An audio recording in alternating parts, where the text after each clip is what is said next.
over to this video kay kita man tada ning patatas nga giubi nahala awato nato. Pero kani ato nga style pinapobre lang ni sa kalayo nato ni siya luto. Aw na dili man ni maluto kundi ta maghaling nahalingan sa na nato. Ay gamitan lang na nato sa taklob sa balay-balayan lang na nato sa mga bagul. Kay bagul man gid ang atong dapat gamito. Aron tuloy-tuloy gid ang kalayo ba. So gibalay-balay lang din na nato kung sasayaw pa window-window ang arrangement.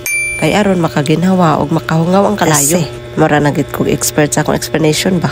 So giapilan na lang po din na nato kahoy diha. Ay kitanaw pagit ko daning isa. Tuog gid siguro siya di ko kabalo muhaling ay awa sayaw-sayawan pa. So gihulatan lang din na namo nga magkalayo ug mahimong baga. Taod-taod magid na siya no. Kay wala naman tani palit og uling kay daghan ta mga bagol. So gasayawan ako na kay basin maulaw ra ang kalayo ba. What? So tungod sa kaaso ako kining gipamalina kay daghan kilamok.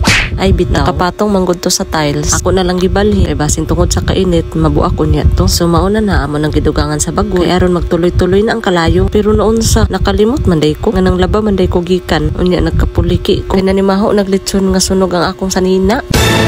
Ay naunsa. Ay ambot nga naman sad kani ang nadumduman nga luto. Nadaot lagi sa awat-awat sa TikTok.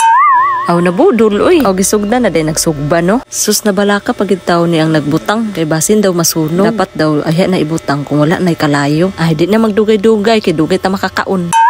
So after an hour, an hour? Kay wala na may kalayo, gikabkaba na lang kay baga na. So kay lagi kailangan ng ube, nag-DIY ang mga madiskarte.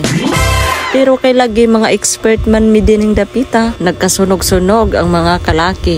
Ambot ba naglibog man mi, nangaigno ba mi or nagtuogid mi nga bato ang among giluto. Kulang pa. Kulang pa daw ingon sa expert. Opak, in a second time around. Gitilawan na pod. So kulang na pod. Gibagahan na pod. Gidauban pagid sa bagol. Opak, ang resulta. Perfect. Dili lang luto. Sobra pa sa overcook. Ayun, ma.